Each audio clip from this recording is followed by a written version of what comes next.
بسم الله الرحمن الرحيم. الحمد لله وكفى وسلام على عباده الذين اصطفى، أما بعد فأعوذ بالله من الشيطان الرجيم. بسم الله الرحمن الرحيم. لولا إذ سمعتموه ظن المؤمنون والمؤمنات بأنفسهم خيرا وقالوا هذا إفك مبين. صدق الله العظيم.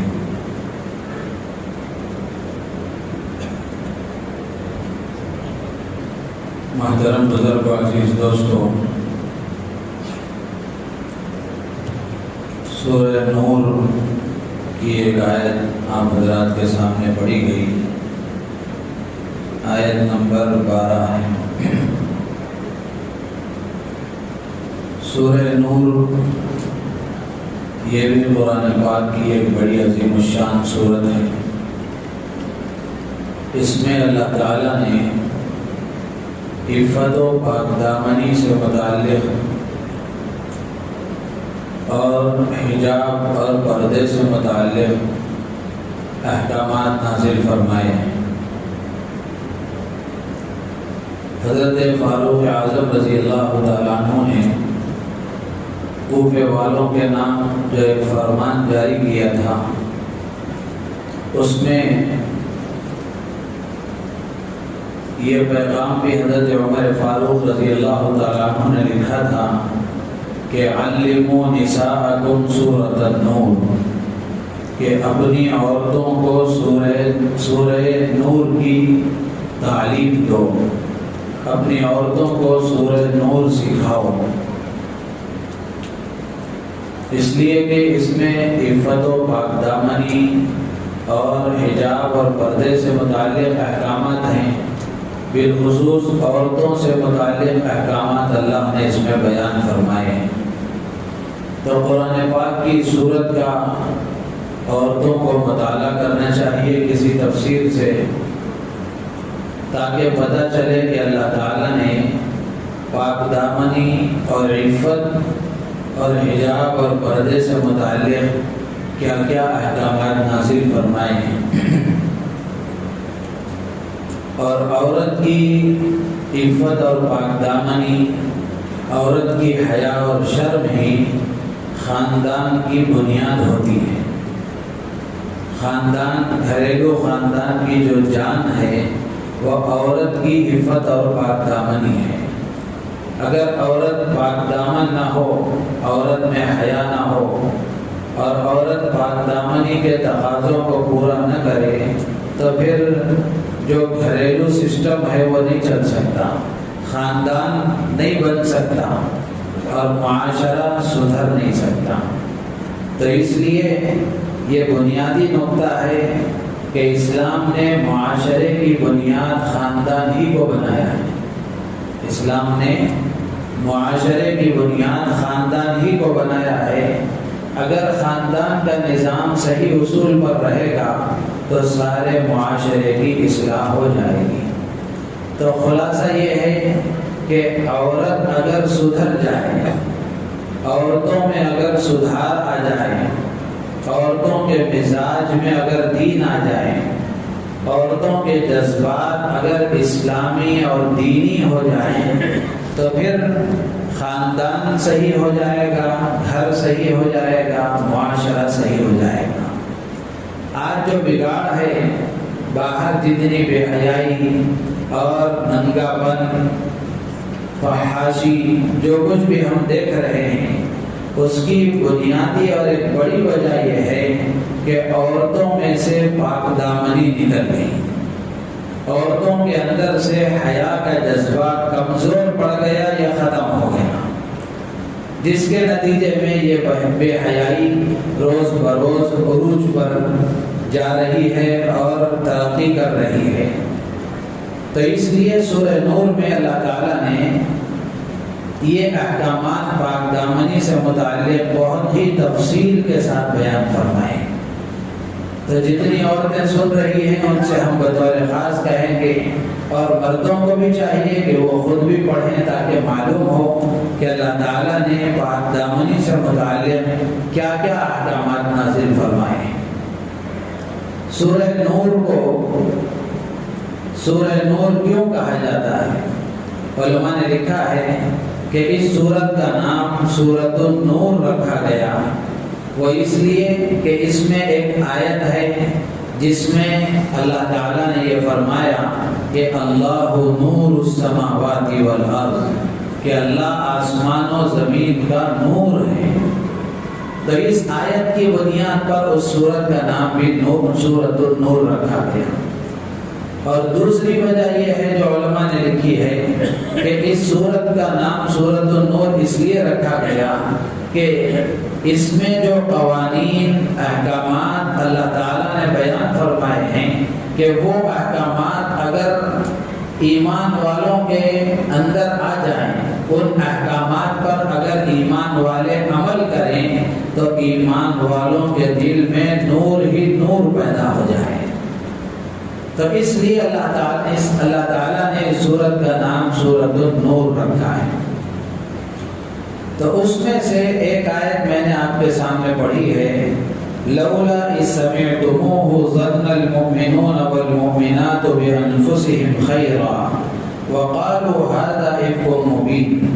اللہ تعالیٰ فرماتے ہیں کہ جب تم نے اس کو سنا تو ایسا کیوں نہیں ہوا کہ ایمان والے مرد اور ایمان والی عورتیں اپنے لوگوں کے بارے میں اچھا گمان کرتے ہوئے یہ کیوں نہیں کہہ دیا کہ یہ تو کھلا ہوا جھوٹ ہے، یہ تو کھلا ہوا جھوٹ ہے۔ یہ آیت اس واقعے میں نازل ہوئی ہے جس میں حضرت عائشہ رضی اللہ تعالیٰ عنہ پر تہمت لگائی گئی تھی۔ مشہور واقعہ ہے، حضرت عائشہ صدیقہ رضی اللہ تعالیٰ عنہ پر تہمت لگائی گئی تو اللہ تبارک و تعالیٰ نے حضرت عائشہ صدیقہ رضی اللہ تعالیٰ عنہ کی پاک دامنی اور برات کو اللہ نے قرآن میں نازل فرمایا کہ جو تہمت لگائی جا رہی ہے یہ تہمت بالکل صحیح نہیں ہے، اللہ نے قرآن میں نازل کر دیا۔ تو اللہ تبارک و تعالیٰ فرماتے ہیں کہ منافقین نے جب یہ تہمت لگائی اور تہمت لگاتے ہوئے جو بات منافقین نے جا کر لوگوں کے سامنے پیش کی تو کچھ بھولے بھالے مسلمان بھی ان کی باتوں میں آ گئے، جیسے حضرت حسان بن ثابت رضی اللہ تعالیٰ عنہ ہیں اور حضرت مصطح ہیں، عورتوں میں حضرت حمنہ ہیں رضی اللہ تعالیٰ عنہ۔ یہ منافقین کی باتوں میں یہ بھولے بھالے مسلمان بھی آ گئے اور ان کو بھی بدگمانی ہو گئی حضرت عائشہ صدیقہ رضی اللہ تعالیٰ عنہ کے بارے میں۔ تو اللہ تعالیٰ فرماتے ہیں کہ ایمان والے مردوں اور ایمان والے عورتوں نے جب منافقین کی یہ افواہ جو اڑائی گئی تھی اس کو سنا تو سنتے ہی اپنے ایمان والے مردوں اور عورتوں کے بارے میں ایسا کیوں نہیں کہہ دیا کہ یہ تو کھلا ہوا جھوٹ ہے، ایسا ہو ہی نہیں سکتا، ایسا کیوں نہیں کہا؟ تو گویا اللہ تعالیٰ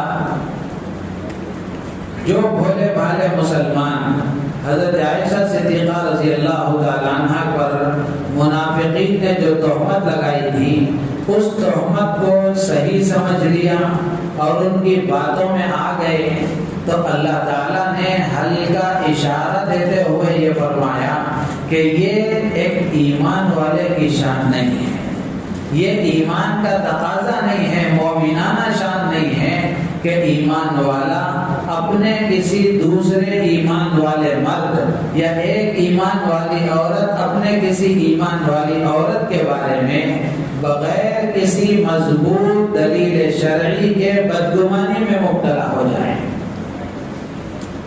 تو اللہ تعالیٰ نے گویا یہ فرمایا کہ ایک مسلمان دوسرے مسلمان کے بارے میں بغیر کسی دلیل شرعی اور مضبوط دلیل کے بدگمانی نہیں کر سکتا۔ بدگمانی کرنا اچھی بات نہیں ہے، کسی کے بارے میں بھی بدگمانی کرنا اچھی چیز نہیں ہے۔ اللہ کے نبی علیہ السلام نے حکم دیا کہ ظنوا بالمؤمنین خیرا، کہ ایمان والوں کے بارے میں اچھا گمان رکھو۔ اچھا گمان، اچھے گمان کے لیے کسی دلیل کی ضرورت نہیں ہے، کسی کے بارے میں بھی اچھا گمان رکھنے کے لیے کوئی دلیل کی ضرورت نہیں ہے، بدگمانی کے لیے دلیل کی ضرورت ہے۔ آپ کسی کے بارے میں غلط سوچ رہے ہیں یا پھر اس کو غلط سمجھ رہے ہیں تو غلط سوچنے، غلط سمجھنے کے لیے دلیل چاہیے کہ آپ اس کو کیوں غلط کہہ رہے ہیں، آپ اس کے بارے میں غلط کیوں سوچ رہے ہیں۔ یہ ایک اصول ہے کہ اچھا گمان، یہ پازیٹیو سوچ، اچھی سوچ، مثبت سوچ آدمی کو آگے بڑھاتی ہے، ترقی دیتی ہے، جوڑ پیدا کرتی ہے۔ اور جو منفی سوچ، نیگیٹو سوچ جو ہوتی ہے، یہ آدمی کو اندر سے ہی کھوکھلا کر دیتی ہے، نفرتیں پیدا کر دیتی ہے اور اعتماد اور بھروسہ ختم ہو جاتا ہے۔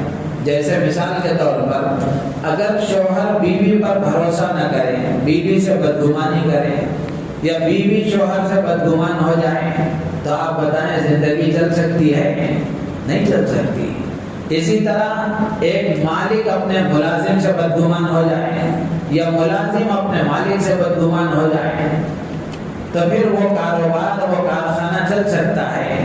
نہیں چل سکتا۔ تو اس لیے یہ اصول زندگی میں ہمیشہ یاد رکھنا چاہیے کہ آدمی کو اپنا مزاج مثبت، پازیٹیو بنانا چاہیے، ہمیشہ اچھا سوچنا چاہیے۔ کوئی غلط چیز نظر آئے تو اس میں سے بھی کوئی اچھا پہلو نکالنے کی کوشش کرنا چاہیے۔ کچھ لوگوں کی عادت ایسی ہوتی ہے کہ ہر ایک میں کیڑے نکالنے کی عادت ہوتی ہے، ہر ایک کو غلط رنگ دینے کی عادت ہوتی ہے۔ اب ظاہر سی بات ہے ایسا آدمی کہاں چین و سکون سے زندگی گزار سکے گا؟ ہمیشہ اس کی سوچ الٹی ہی ہے، کوئی بات سامنے آ گئی تو اس کا الٹا ہی سوچتا ہے، سیدھا سوچنے کا مزاج اس کا نہیں ہے۔ تو گویا اللہ تبارک و تعالی اس میں ایمان والوں کو یہ پیغام دے رہے ہیں کہ کوئی بھی مسلمان مرد و عورت کسی مسلمان مرد و عورت کے بارے میں ہرگز بدگمانی نہ کریں۔ بدگمانی گناہ کبیرہ ہے، بڑا گناہ ہے۔ قرآن میں اللہ نے فرمایا ان بعض الظن اثم، بعض گمان گناہ ہوتے ہیں۔ تو اس لیے ہمیشہ اچھا گمان رکھنے کی عادت ڈالنا چاہیے۔ ماں باپ کو اولاد کے بارے میں، اولاد کو ماں باپ کے بارے میں، شوہر کو بیوی کے بارے میں، بیوی کو شوہر کے بارے میں، مالک کو ملازم کے بارے میں، ملازم کو مالک کے بارے میں، آپس میں ایک دوسرے میں اچھا گمان رکھنا، اچھی سوچ رکھنا چاہیے۔ اگر ہر ایک کا مزاج اچھی سوچ کا بن جائے تو پھر معاشرہ اچھے لوگوں کے ساتھ پروان چڑھے گا اور چین و سکون سے لوگ زندگی گزاریں گے۔ ایسا ہوا ایک جگہ کہ ایک عورت نانی بن گئی، دادی بن گئی اور ایک ادھیڑ عمر کو پہنچ گئی، تقریباً 45-50 سال کی ہو گئی۔ اب شوہر کو اپنی بیوی پر شک ہو رہا ہے، اب شوہر کو اپنی بیوی پر شک ہو رہا ہے کہ میری بیوی کسی اور سے شاید تعلقات رکھ رہی ہے۔ اگر مضبوط دلیل موجود ہے، ثبوت موجود ہے تو وہ بات الگ ہے، لیکن خامخواہ کا خیال کر لینا، خامخواہ کے وسوسے کا شکار ہو جانا، یہ زندگی کو اجیرن بنا دیتا ہے اور آدمی اندر سے ہی کھوکھلا ہو جاتا ہے۔ تو اس لیے اس سے ایک پیغام تو یہ ہے کہ آدمی اپنی سوچ اچھی بنائے۔ دوسری بات سورہ نور ہی میں اللہ تبارک و تعالی نے آیت نمبر 32 میں ارشاد فرمایا وَأَنكِحُوا الْأَيَامَ مِنكُمْ وَالصَّالِحِينَ مِنْ عِبَادِكُمْ وَإِمَائِكُمْ إِن يَكُونُوا فُقَرَاءَ يُغْنِهِمُ اللَّهُ مِنْ فَضْلِهِ وَاللَّهُ وَاسِعٌ عَلِيمٌ۔ اللہ تعالیٰ فرماتے ہیں تم میں سے جو بے نکاح لڑکے لڑکیاں ہیں ان کا نکاح کراؤ، تمہارے غلاموں میں سے، تمہاری باندیوں میں سے جو نکاح کے قابل ہوں ان کا نکاح کراؤ، ان یکونوا فقراء یغنیہم اللہ من فضلہ، اگر وہ فقیر محتاج اور تنگ دست ہوں گے اللہ اپنے فضل سے ان کو غنی کر دے گا، مالدار کر دے گا۔ واللہ واسع علیم، اللہ تعالی وسیع اور علم والے ہیں۔ تو اس میں ظاہر سی بات ہے کہ مرد و عورت کا اختلاط اور ایک مرد کا کسی اجنبی عورت کے ساتھ ملنا اور تنہائی میں ہونا اس سے تو منع کیا گیا ہے، لیکن اسلام ایک دین فطرت ہے۔ اللہ نے ہر مرد کے اندر کچھ جذبات رکھے ہیں، ہر عورت کے اندر کچھ جذبات رکھے ہیں، تو جب ناجائز تعلقات حرام ہیں تو اللہ تبارک و تعالیٰ نے ایک سسٹم ایسا بنایا ہے، ظاہر سی بات ہے فطرت کا تقاضا بھی ہے کہ ایسا کوئی نظام ہو جس میں حلال طریقے سے یہ جذبات پورے کیے جائیں، تو اس کے لیے اللہ نے نکاح رکھا ہے، اس کے لیے اللہ نے نکاح رکھا ہے۔ تو اللہ تعالیٰ فرماتے ہیں تم میں سے جو بے نکاح لڑکے لڑکیاں ہیں ان کا نکاح کراؤ۔ وَأَنكِحُوا الْأَيَامَ مِنكُمْ، ایام یہ ایمن کی جمع ہے، کہتے ہیں ایسے مرد کو، ایسی عورت کو جن کا نکاح نہیں ہوا، ایسی عورت کو جس کا شوہر نہیں، ایسے شوہر کو جس کی بیوی نہیں، یا تو نکاح ہی نہیں ہوا یا نکاح ہو گیا لیکن طلاق خلا کی وجہ سے یا پھر شوہر کی وفات کی وجہ سے وہ نکاح ختم ہو گیا، تو ایسی عورتوں کے بارے میں، ایسے مردوں کے بارے میں اللہ کہتے ہیں کہ ان کا نکاح کراؤ۔ تو نکاح وقت پر ہونا یہ ضروری ہے، معاشرے میں بے حیائی کے خاتمے کے لیے، معاشرے سے بے حیائی کو ختم کرنے اور روکنے کے لیے وقت پر نکاح کا رواج دینا ضروری ہے۔ آج معاشرے کا حال آپ دیکھیں، عمریں لڑکیوں کی ڈھل جاتی ہیں، عمریں لڑکوں کی ڈھل جاتی ہیں، لیکن وقت پر نکاح کا ماں باپ کو خیال نہیں آتا، وقت پر نکاح کرنے کا مزاج نہیں ہے، جس کے نتیجے میں آج کے بچے 6G والے ہیں۔ آج کا 10 سال کا بچہ وہ سب کچھ جانتا ہے جو پہلے کا 30 سال کا نوجوان نہیں جانتا تھا۔ تو اس لیے ایسے ماحول میں جہاں موبائل ہے، انٹرنیٹ کی گندگیاں ہیں، سوشل میڈیا کا فتنہ ہے، ایسے ماحول میں باہر کا بے حیائی کا ماحول، اسکولوں اور کالجوں کا ماحول، ایسے ماحول میں اگر بچوں کی صحیح تعلیم و تربیت کا نظام کر کے وقت پر نکاح کرنے کا نظام نہیں بنایا گیا تو پھر ظاہر سی بات ہے بے حیائی عام ہوگی، جیسے دیکھ رہے ہو رہی ہے۔ کوئی لڑکا کسی لڑکی کے بغیر نہیں ہے، کوئی لڑکی کسی لڑکے کے بغیر نہیں ہے، الا ماشاءاللہ، اگر صحیح تربیت ہے تو ہے، ورنہ نہیں ہے۔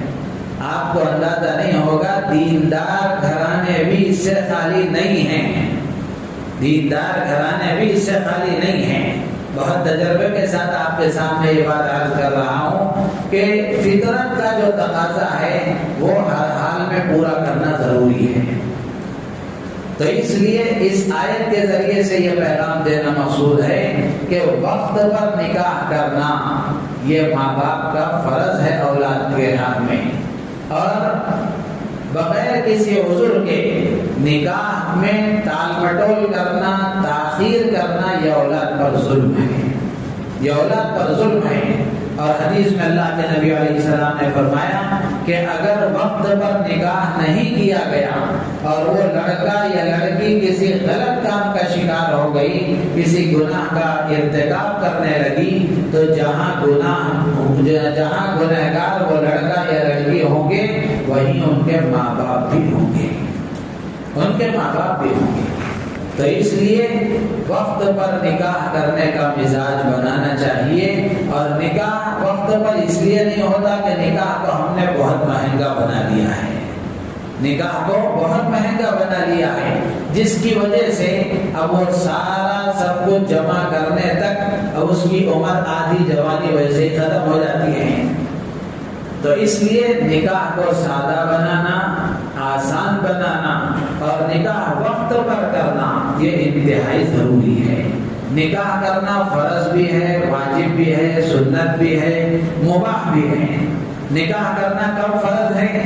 علماء نے لکھا ہے کہ اگر لڑکا نکاح کرنے کی طاقت رکھتا ہے، بیوی کے حقوق ادا کرنے کی طاقت رکھتا ہے، مہر ادا کرنے کی طاقت رکھتا ہے، بیوی کے لیے اس کا نان و نفقہ، اس کے لیے رہائش کا انتظام کرنے کی طاقت رکھتا ہے، اور اگر وقت پر نکاح نہیں کیا گیا تو گناہ میں مبتلا ہونے کا یقین ہے، گناہ میں مبتلا ہونے کا یقین ہے، تو ایسی صورت میں نکاح کرنا فرض ہے اس کے ذمہ میں، واجب ہے اس کے ذمہ میں۔ اگر اس نے نکاح نہیں کیا تو گنہگار ہوگا۔ کیوں؟ اس لیے کہ نکاح نہیں کرے گا تو گناہ میں مبتلا ہو جائے گا، تو اس لیے ایسے موقع پر نکاح کرنا اس کے لیے فرض اور واجب ہے۔ اور نارمل حالت ہے، نکاح کرنے کی طاقت بھی ہے، لیکن ایسا سچویشن نہیں ہے کہ اگر نکاح نہیں کیا گیا تو پھر گناہ میں مبتلا ہو جائے گا، ایسا نہیں ہے۔ تو نارمل حالت ہے تو ایسی حالت میں بھی نکاح کرنا سنت ہے، اس لیے کہ حضور پاک صلی اللہ علیہ وسلم کی اور تمام انبیاء کرام علیہ السلام کی سنت ہے۔ اس کے مقابلے میں نکاح کرنا بعض اوقات حرام بھی ہے، نکاح کرنا حرام بھی ہے۔ کب حرام ہے؟ اس وقت میں کہ جب آدمی یا تو بیوی کا نان و نفقہ، خرچ، اس کے حقوق ادا کرنے کی طاقت نہیں رکھتا، اور اگر نکاح کیا جائے تو مزاج اتنا خراب ہے، طبیعت اتنی خراب ہے کہ وہ بیوی پر ظلم کرے گا، مارے گا، توڑے گا، اس کے حقوق ادا نہیں کرے گا، پہلے ہی سے اس کا مزاج ایسا معلوم ہے، اس کے لیے نکاح کرنا حرام ہے۔ اس لیے کہ کوئی لڑکی تمہارے نکاح میں اس لیے نہیں آتی کہ تمہارے مار کھائے یا تم اس کے اوپر ظلم ڈھاؤ، اس لیے نہیں آتی، تو اس لیے ایسے وقت میں نکاح کرنا حرام ہے۔ تو اس لیے ان باتوں کو یاد رکھنا چاہیے، وقت پر لڑکی اور لڑکیوں کا نکاح کرنے کا مزاج بنانا چاہیے، اور بچپن ہی سے بچوں کے اندر یہ بات پیدا کرنا چاہیے اور ان کا ذہن بنانا چاہیے۔ ہر بچے کو یہ بتانا چاہیے کہ تیری جوانی امانت ہے تیری بیوی کے لیے، تیری جوانی امانت ہے تیری بیوی کے لیے، جب تک بیوی نہ آ جائے اس وقت تک جوانی کو سنبھال کر رکھنا، بے داغ جوانی رکھنا، یہ تیری ذمہ داری ہے۔ اور ہر لڑکی کو یہ بات سمجھانا چاہیے کہ تیرے سارے جذبات، کسی پر مٹنے کا جذبہ، کسی پر فدا ہونے کا جذبہ، اور تیری جوانی کے سارے جذبات، یہ سب کچھ تیرے شوہر کے امانت ہے، یہ سب کچھ شوہر کی امانت ہے۔ تو جب تک تیرے نکاح میں شوہر نہ آ جائے اس وقت تک سارے جذبات کو سنبھال کر رکھنا یہ اس کے ذمہ لازم ہے، یہ سمجھانا ضروری ہے۔ اس کے لیے پہلے ہی سے ذہن سازی ہو، دین کی محبت ان کے اندر بٹھائی جائے، اور اللہ کی نیک بندیوں کے قصے ان کو سنائے جائیں، عبادتوں کا شوق پیدا کیا جائے، نمازوں کا اہتمام کرنے کی، اچھی نمازیں پڑھنے کا مزاج بنایا جائے، خالی اٹھک بیٹھک والی نماز نہیں، سکون اطمینان کے ساتھ وہ نماز پڑھنے کا اگر عادی بنیں گے لڑکے لڑکیاں، انشاءاللہ العزیز کسی بھی فتنے کا شکار ہونے سے بچ جائیں گے۔ بچپن سے اگر ایسا مزاج بنایا جائے گا تو پھر انشاءاللہ یہ جذبات ان کے جن کے لیے ہے وہ امانت کے طور پر اس کو باقی رکھیں گے۔ ورنہ کھلے الفاظ میں آپ کے ساتھ اگر کہوں آپ کے سامنے، تو اس وقت کی یہ حالت ہے کہ دونوں طرف سے امانت میں خیانت ہے، دونوں طرف سے امانت میں خیانت ہے، جس کی وجہ سے رشتے نبھتے نہیں ہیں، رشتے نبھتے نہیں ہیں، اس لیے کہ شوہر بیوی کا حق ادا کرنے کی طاقت نہیں رکھتا، اور بیوی کے اندر شوہر سے محبت کا جیسا جذبہ ہونا چاہیے ویسا جذبہ یا تو بالکل ہی ختم ہو گیا ہے یا تو کمزور پڑ گیا ہے، اس لیے کہ یہ جذبہ پہلے کسی اور کے لیے استعمال ہو چکا ہے۔ تو اس لیے اپنی جوانی کو بے داغ رکھنا، بغیر دھبے کے رکھنا، یہ ہر نوجوان لڑکے اور لڑکی کی ذمہ داری ہے۔ اللہ تعالیٰ سے دعا ہے اللہ تعالیٰ ہم سب کو ان باتوں پر عمل کی توفیق عطا فرمائے۔ آخر دعوانا